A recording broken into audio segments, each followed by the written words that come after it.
Cricket सिर्फ एक खेल तो नहीं, इस खेल में खिलाड़ी का जज्बात, जुनून सब कुछ जुड़ा होता है। और इस जज्बात से जब कोई खिलवाड़ करता है ना, तो शुरू होता है बदला। तो दोस्तों, आज हम वैसे ही 10 रिवेंज मोमेंट की बात करेंगे जिसे देख आप भी जोश से भर उठेंगे। भाई साहब, माना कि ऑस्ट्रेलिया टीम के पास टैलेंट की कोई कमी नहीं है, लेकिन इसके घमंड में चूर ऑस्ट्रेलिया अपनी हरकतों से बाज नहीं आती। मैच जीतने के लिए ये लोग किसी भी हद तक चले जाते हैं, लेकिन कई बार ये टीम गलत बंदे से पंगा ले लेती है। जैसे इंडिया और ऑस्ट्रेलिया के बीच 2020 के एक टेस्ट मैच में पैट कमिंस और हेजलवुड ने बाउंसर्स की बौछार कर दी थी। पुजारा तक तो ठीक, इवन बॉलर मोहम्मद सिराज तक को इंजर्ड कर डाला था। अब इस सब का बदला किसी को तो लेना था और इसका जिम्मा उठाया बुमराह ने ऐसी रख के तीखी बाउंसर्स मारी कि पूरी कंगारू टीम ताश के पत्तों की तरह बिखरती हुई नजर आई।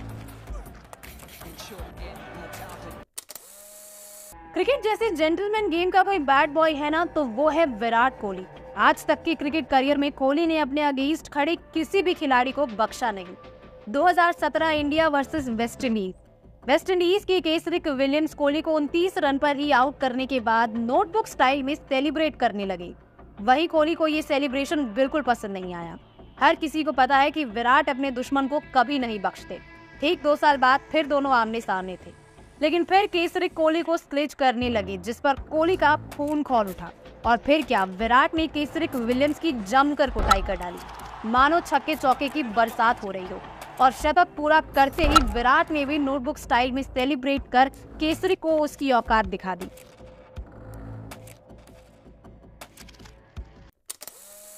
चौके या छक्के खाकर तो वैसे ही बॉलर्स परेशान हो जाते हैं। ये परेशानी गुस्से में तब बदल जाती है जब बैट्समैन बिग शॉट खेलने के बाद बॉलर की ओर कोई इशारा कर दे।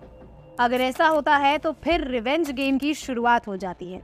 इंडिया और न्यूजीलैंड के बीच एक मैच के दौरान ऐसा ही हुआ था। धुरंधर बल्लेबाज मार्टिन गप्टिल ने दीपक चहर की बॉल पर एक जोरदार छक्का मारा। गप्टिल इतने एटीट्यूड में थे कि वो शॉट मारने के बाद बॉल को देखने के बजाय दीपक चहर को ही आंख दिखाने लगे। एक तो इतना लंबा छक्का मारा और ऊपर से आंख दिखाया। लेकिन कहते हैं ना दोस्तों कि अहंकार पर हमेशा विनम्रता भारी पड़ता है। दीपक चहर को ये चीज पसंद नहीं आई। उन्होंने गप्टिल से बदला लेने के लिए एक प्लान बनाया और दीपक के प्लान में फंसकर गप्टिल फील्डर को कैच दे बैठी और गप्टिल को आंख दिखाने का बदला अपनी विकेट से चुकाना पड़ा।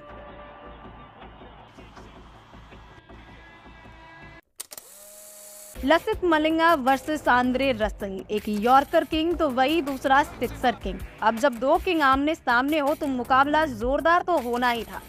दुनिया में कोई ऐसा बैट्समैन नहीं है जिसके पास मलिंगा के परफेक्ट यॉर्कर का कोई जवाब हो। वैसे महेंद्र सिंह धोनी ने हेलीकॉप्टर शॉट से यॉर्कर की पहेली को सुलझा तो लिया था, लेकिन दूसरे प्लेयर्स के लिए इसे खेलना अब भी एक सिरदर्द ही है। एक मैच में लसिथ मलिंगा के सामने आंद्रे रसल बैटिंग कर रहे थे। उन्होंने मलिंगा की एक बॉल पर जबरदस्त छक्का लगाया। मलिंगा की नॉर्मल बॉल पर रसल ने मारकर अपना पावर तो दिखा दिया, लेकिन अब बारी थी मलिंगा के बदले की। मलिंगा ने रसल के सामने एक परफेक्ट यॉर्कर डाला। रसल के पास इस यॉर्कर का कोई जवाब नहीं था। इसे खेलने की कोशिश में रसल वहीं जमीन में ही बिखर गए और बॉल उनके होश उड़ा ली गई। मलिंगा ने दिखा दिया कि अगर वो फील्ड में हो तो उनके सामने झुककर ही रहना पड़ेगा। बात अगर रिवेंज की हो तो मुझे नहीं लगता इससे बड़ा रिवेंज आज तक किसी ने क्रिकेट हिस्ट्री में लिया होगा। T20 वर्ल्ड कप 2007 के दौरान जब युवराज फ्लिंटॉफ की गेंद पर लगातार 2 चौके जड़ देते हैं, तभी ओवर ब्रेक के दौरान फ्लिंटॉफ युवराज से कहते हैं, तू बाहर मिल, मैं तेरा गला काट दूंगा, जिस पर दोनों के बीच बड़ी बहस हो जाती है। बोल दिया उसको, तो फिर उसने मुझे बोला कि तू बाहर आ, तेरा मैं गला काट दूंगा। अच्छा। लेकिन उस फाइट ने युवी को इतना चार्ज कर दिया था कि उसका स्वाद हर अंग्रेज को आज भी याद है। नेक्स्ट ओवर में जब स्टुअर्ट ब्रॉड बॉलिंग करने आए तो युवी ने उनके ओवर में छक्कों की लड़ी लगा डाली और 6 बॉल पर 6 छक्के मारकर पूरा इतिहास ही बना डाला। 1998 कोका कोला कप में जिम्बाब्वे, जो जस्ट अभी श्रीलंका को हराकर आई थी, और अब मैच था इंडिया से।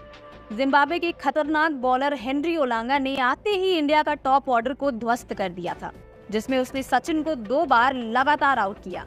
पहली बॉल नो बॉल होने के कारण तो सचिन बच गए, लेकिन उलांगा की अगली शॉर्ट बाउंसर पर सचिन कैच थमा बैठे।